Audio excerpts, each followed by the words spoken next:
नमस्ते। कभी सोचा है क्या होता है जब लालच कोई सवाल पूछता है?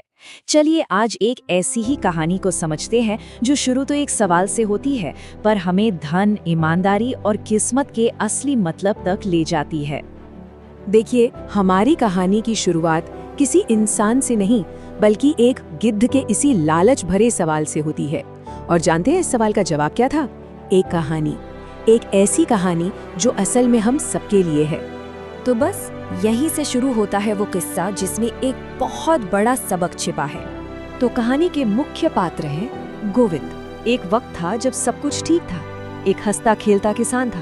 पर अब हालात ऐसे हैं कि गरीबी और बीमारी ने उसे पूरी तरह से तोड़ दिया है। हालत ये है कि अपने परिवार का पेट भरने के लिए भी वो संघर्ष कर रहा है। सोचिए, 2 साल पहले एक महामारी आई और सब कुछ बदल गया। सेहत चली गई तो काम भी छूट गया। इलाज के लिए जो थोड़ी बहुत जमीन थी वो भी बिक गई।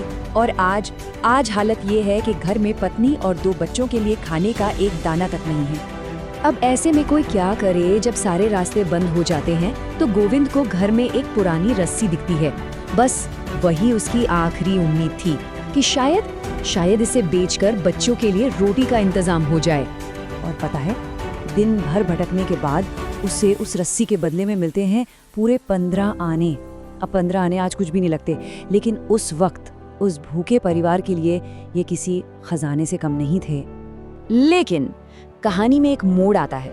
घर जाते हुए वो देखता है कि एक बूढ़े आदमी को सिर्फ 15 आने के कर्ज के लिए घसीटा जा रहा है, बेइज्जत किया जा रहा है। अब सोचिए गोविंद के दिल पर क्या गुजरी होगी। एक तरफ उसके भूखे बच्चे, दूसरी तरफ एक बेबस इंसान। एक पल को तो वो हिचकिचाया, लेकिन उसकी नेकी, उसकी इंसानियत जीत गई। उसने वो सारे पैसे उस आदमी का कर्ज चुकाने में लगा दिए। अब वो फिर से खाली हाथ था, पर हिम्मत नहीं हारी। इस बार वो घर से एक पुराना फटा हुआ गद्दा उठाता है और निकल पड़ता है बेचने। अब उस फटे गद्दे के क्या ही पैसे मिलते, बड़ी मुश्किल से सिर्फ 8 आने हाथ लगे। और देखिए, किस्मत फिर से उसका इम्तिहान लेती है। इस बार उसे एक लड़का मिलता है जो अपनी बीमार माँ की दवा के लिए रो रहा था। और गोविंद ने एक पल भी नहीं सोचा, वो 8 आने भी उस लड़के को दे दिए। अब तो घर में बेचने के लिए बस एक पुराना लकड़ी का संदूक बचा था, पर उसे कोई खरीदने वाला ही नहीं था। पूरी तरह से हारकर वो एक ऐसा सौदा करता है जो सुनने में बिल्कुल पागलपन लगे। वो पूरा संदूक एक मछुआरे को दे देता है और बदले में लेता है सिर्फ एक छोटी सी लाल मछली। और यही वो सौदा था जो बेवकूफी भरा लग रहा था, है ना? पर असल में यही वो पल था जब गोविंद की किस्मत पलटने वाली थी। एक ऐसा चमत्कार होने वाला था जिसकी किसी ने कल्पना भी नहीं की होगी। तो घर पहुंचकर जब उसकी पत्नी उस नन्ही सी मछली को पकाने के लिए काट रही थी, तभी चाकू किसी बहुत सख्त चीज से टकराया। और जब उन्होंने देखा तो उनकी आंखों पर यकीन नहीं हुआ।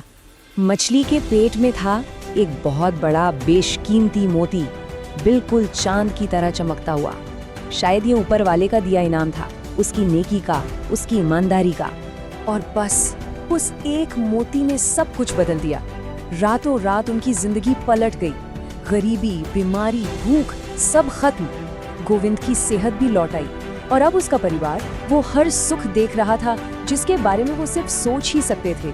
1 साल बीत गया, सब कुछ बहुत अच्छा चल रहा था, लेकिन कहानी यहाँ खत्म नहीं होती। अब इम्तिहान गोविंद की नेकी का नहीं बल्कि किसी और के लालच का था। हुआ यूं कि गोविंद की अमीरी की खबर धीरे धीरे उस मछली बेचने वाले तक भी पहुंच गई। और जैसे ही उसे पता चला, वो जलन और लालच में भरकर सीधा गोविंद के पास पहुंच गया। उसका कहना था कि भाई, मोती तो मेरी मछली से निकला था ना, तो इस सारी दौलत पर आधा हक तो मेरा बनता है। अब देखिए गोविंद कितना बड़ा दिल वाला था। उसने कहा, ठीक है, मैं तुम्हें इनाम के तौर पर 100 सोने के सिक्के देता हूँ। पर उस आदमी का लालच, वो तो आसमान छू रहा था। उसे 100 सिक्के नहीं, आधी दौलत चाहिए थी। और जब बात नहीं बनी तो मामला पहुंच गया सीधा राजा के दरबार में। तो अब फैसला होना था राजा के दरबार में। और वो राजा सिर्फ इंसाफ के लिए ही नहीं बल्कि अपनी समझदारी और सूझबूझ के लिए भी बहुत मशहूर थे। उन्हें पता था कि सच को झूठ से अलग कैसे करना है। राजा ने एक बड़ा सीधा सा सवाल पूछा, उन्होंने मछली वाले से कहा, उस मछुआरे को पेश करो जिसने वो मछली पकड़ी थी। अब वो आदमी तो लालच में अंधा था, वो पैसे देकर एक झूठा गवाह ले आया।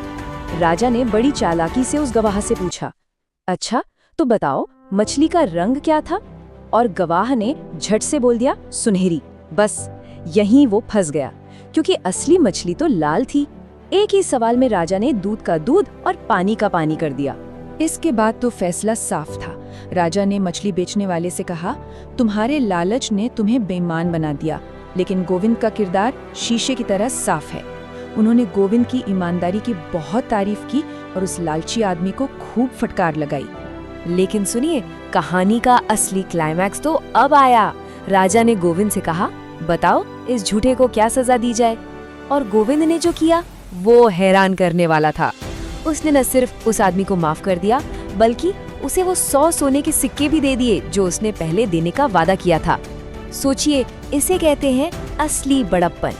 तो याद है, ये कहानी एक गिद्ध सुना रहा था। उस कहानी से हमें 3 बहुत जरूरी बातें सीखने को मिलती हैं। पहली, कि ईमानदारी का फल मिलता जरूर है, शायद थोड़ा देर से, पर मिलता जरूर है। दूसरी बात, कि असली अमीर वो नहीं जिसके पास बहुत कुछ है, बल्कि वो है जो अपने पास जो है उसमें खुश है।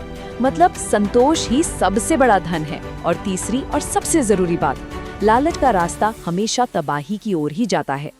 तो आखिर में ये कहानी हमें सोचने पर मजबूर करती है कि असली दौलत है क्या? क्या वो सोने चांदी के सिक्के हैं, या फिर हमारा अच्छा किरदार, हमारी ईमानदारी और हमारा दूसरों के लिए अच्छा सोचना है? तो सवाल यही है कि जब हम अपनी दौलत का हिसाब लगाते हैं तो हम असल में क्या गिनते हैं?